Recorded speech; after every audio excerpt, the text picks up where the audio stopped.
The Metroid Prime series has been on a big break, about a decade, if you don't count Federation Force at least, which we don't, and a big break like that means you have to follow it up with something new. It isn't enough to step away from a game for 10 years and come back doing the exact same thing.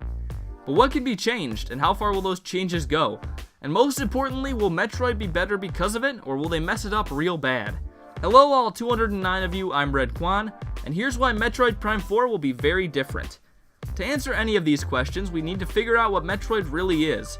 Metroid Prime is, by its most basic definition, just about exploring and shooting some aliens. But on a deeper level, it really has a lot to do with isolation and backtracking, and slowly making your way up. At least that's what it's been so far. But the real question is, will it still be like that in the next game? Obviously, Nintendo throwing out the aliens and exploring won't happen because that would just be dumb. They might as well make Metroid Prime 4 a sequel to Animal Crossing Amiibo Festival if they want to make people mad. Or delay it for 5 years.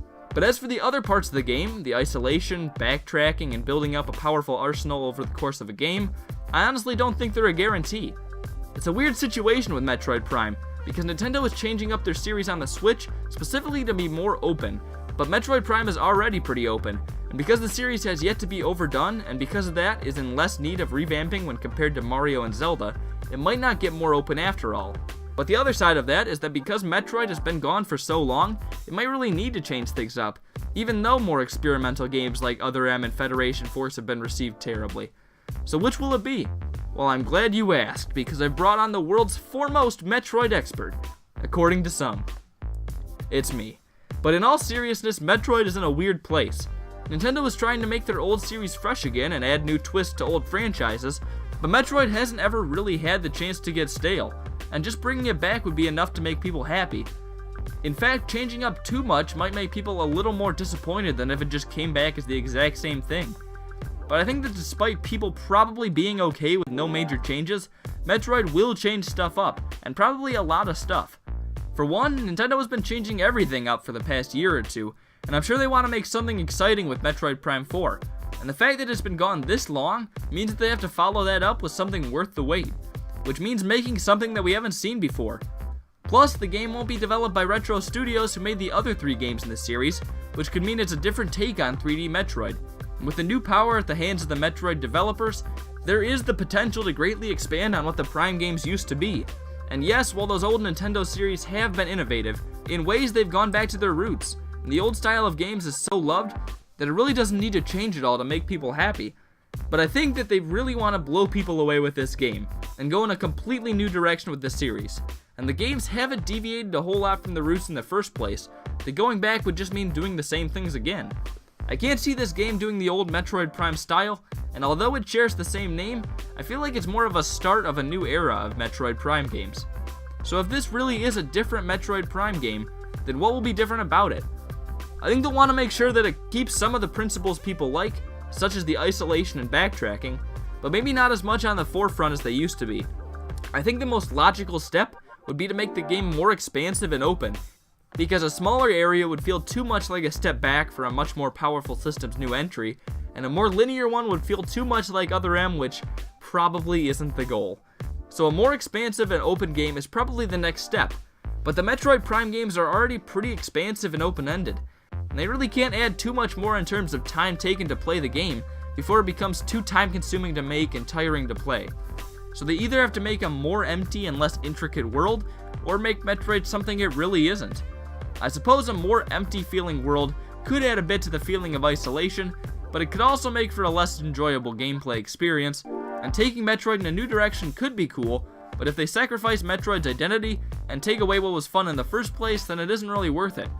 If they decided to make a game more open and expansive, I think the only way they could do it right would be to be traveling between planets and through space, and really develop that part. Because for one, it would be really cool, and it also allows the game to feel very large and open without actually making it longer or adding much to the development. And the feeling of flying alone in space could add to the feeling of isolation. I think that that would be a good mix, and I think it's at least somewhat possible that they try something along those lines. If they go for a larger world idea and don't do anything like that, either by trying to make an open worldish Metroid, which I doubt they would do, or just by making a larger map, I think it would be a bad move. I'm sure that whatever happens that the game will be at least pretty good, but it does worry me a little that they'll try to change up too much and end up making it worse. And there is still the chance that they won't change up nearly as much as I'm thinking, but I find it hard to imagine that Nintendo would put the same type of Metroid Prime out after 10 years, when they have new developers, more power to work with, and really want to make something new and unique. Obviously, there will be new items and different controls, which will make the game feel very different than the other games, and the updated graphics alone will be a big change. But I think that the most important things that'll end up changing will probably be in an attempt to make it bigger and better. But if that doesn't work out, I could honestly see it hurting more than helping. But in either case, I'm sure the game will be at least good. I also feel like 10 years is just too long to take a break for such a popular series. I know it hasn't sold terribly well in the past, but clearly fans really like it, and I'm sure this one will sell really well. And maybe honestly the break helped with that. I bet this game will be kind of divisive. I'm sure some people will prefer the old games for whatever reason, even if this one's amazing. But I think at least this game will be good. I'm sure this game will sell really well, but I just see the potential for some overcorrection. Well, what do you think about Metroid Prime 4 being different? Do you completely disagree and think that my title of world's foremost Metroid expert self-proclaimed is completely undeserved? That I should go get crushed by an extra large tuna fish sandwich because of my ignorance and stupidity? Let me know! Well, anyways, I'm Redkwan. Thank you all for watching, and I'll hopefully see you all later. Goodbye.